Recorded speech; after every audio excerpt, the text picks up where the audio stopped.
आशुतोष शशांक शेखर चंद्रमौलि चिदंबरा कोटि कोटि प्रणाम शंभु कोटि नमन दिगंबरा। स्वागत आपका इस चैनल पर। भगवान शिव को हम प्रणाम करते हैं और आप सभी का इस चैनल पर स्वागत करते हैं। आज के वीडियो में आप सुनेंगे सोम प्रदोष व्रत की पूजा विधि, शुभ मुहूर्त व उससे जुड़ी है एक पौराणिक कहानी। अगर आप हमारे चैनल से नए जुड़े हैं तो इसे सब्सक्राइब अवश्य कीजिएगा। हिंदू धर्म में प्रदोष व्रत बड़ा महत्वपूर्ण माना गया है। यह शुभ दिन देवों के देव महादेव की पूजा अर्चना करने के लिए समर्पित है। यह व्रत हर माह के कृष्ण पक्ष व शुक्ल पक्ष की त्रयोदशी तिथि पर किया जाता है। वैशाख माह के शुक्ल पक्ष का प्रदोष व्रत 20 मई यानी सोमवार को रखा जाएगा। सोमवार के दिन पड़ने के कारण इसका नाम सोम प्रदोष व्रत है, इसलिए इसका बहुत अधिक महत्व है। प्रदोष व्रत किसी भी महीने के शुक्ल पक्ष की त्रयोदशी तिथि से शुरू किया जा सकता है। वहीं प्रदोष व्रत श्रावण और कार्तिक मास की त्रयोदशी से शुरू करना सबसे शुभ माना है। इस व्रत को पुरुष या महिलाएं कोई भी रख सकती हैं। धार्मिक मान्यता है कि प्रदोष व्रत करने से व्यक्ति की सभी मनचाही इच्छाएं पूरी हो जाती है। भगवान शिव को प्रसन्न करने के लिए सोम प्रदोष व्रत सबसे श्रेष्ठ दिन माना गया है।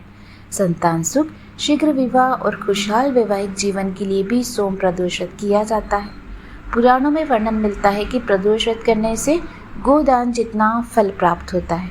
सोम प्रदोष व्रत 20 मई दिन सोमवार को 3:58 पर शुरू होगा और इस तिथि का समापन अगले दिन यानी 21 मई दिन मंगलवार की शाम 5:39 पर होगा। त्रयोदशी तिथि में प्रदोष काल 20 मई को पड़ रहा है, जिसके चलते साल का पहला सोम प्रदोष व्रत 20 मई को ही रखा जाएगा। प्रदोष व्रत के दिन पूजा के लिए 20 मई की शाम 6:15 से रात 7:20 तक का सबसे शुभ समय है। इसके अलावा मध्याह्न काल यानी अभिजीत मुहूर्त में भी भगवान शिव की पूजा की जा सकती है। प्रदोष व्रत के दौरान प्रदोष काल में भगवान शिव की पूजा की जाती है। प्रदोष काल सूर्यास्त होने से 45 मिनट पहले का समय और सूर्यास्त होने के 45 मिनट बाद का रहता है। प्रदोष व्रत पूजा करने से पहले सुबह जल्दी उठकर स्नान करें। भगवान शिव और माता पार्वती को प्रणाम कर व्रत का संकल्प लें। एक चौकी पर पूरे शिव परिवार की प्रतिमा या तस्वीर स्थापित करें। इसके बाद प्रतिमा को गंगा जल से साफ करें, देसी घी का दीप प्रज्वलित करें और प्रतिमा को फूल माला अर्पित करें।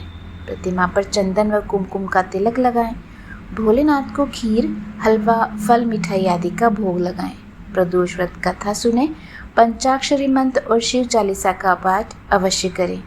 पूजा शाम के समय ज़्यादा फलदायी मानी जाती है, इसलिए प्रदोष काल में ही पूजा करें। व्रत रखने वाले व्यक्ति को सात्विक भोजन ही करना चाहिए। गलत आचरण से बचें और हो सके तो फलाहार करें। एक बार में कितना प्रदोष व्रत रखना चाहिए? एक बार में 11 या 26 प्रदोष व्रत ही रखने चाहिए। इसके बाद इस व्रत का उद्यापन कर देना चाहिए। भगवान शिव को सिंदूर, हल्दी, तुलसी, केतकी का फूल, नारियल का पानी बिल्कुल नहीं चढ़ाना चाहिए। प्रदोष व्रत के दिन महिलाओं को कहते हैं शिवलिंग स्पर्श नहीं करना चाहिए। मांसाहार से बचना चाहिए और किसी को भी अपशब्द कहने से बचना चाहिए।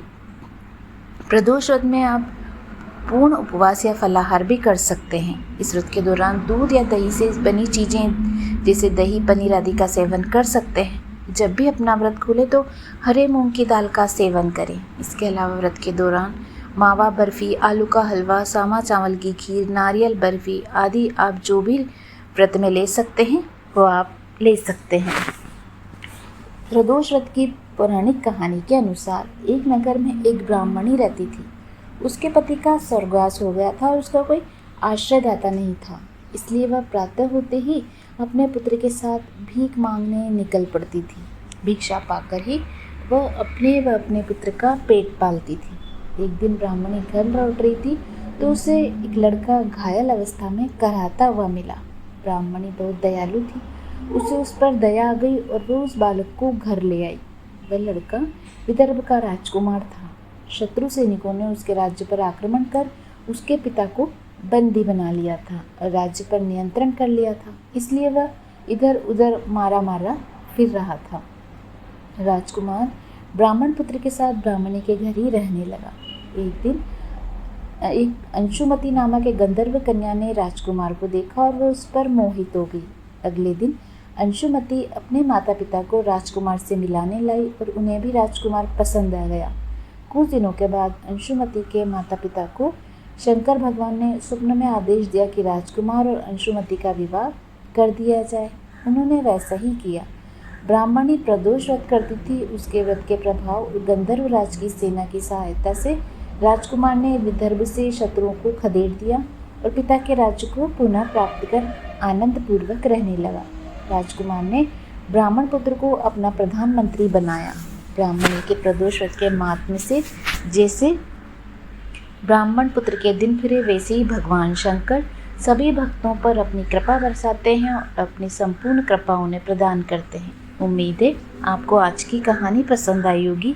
इसी तरह की अन्य कहानियाँ सुनने के लिए प्लीज़ हमारे चैनल को सब्सक्राइब अवश्य कीजिएगा। भगवान भोलेनाथ आपके सभी मनोरथ पूर्ण करें। जय शिव शंभू। धन्यवाद।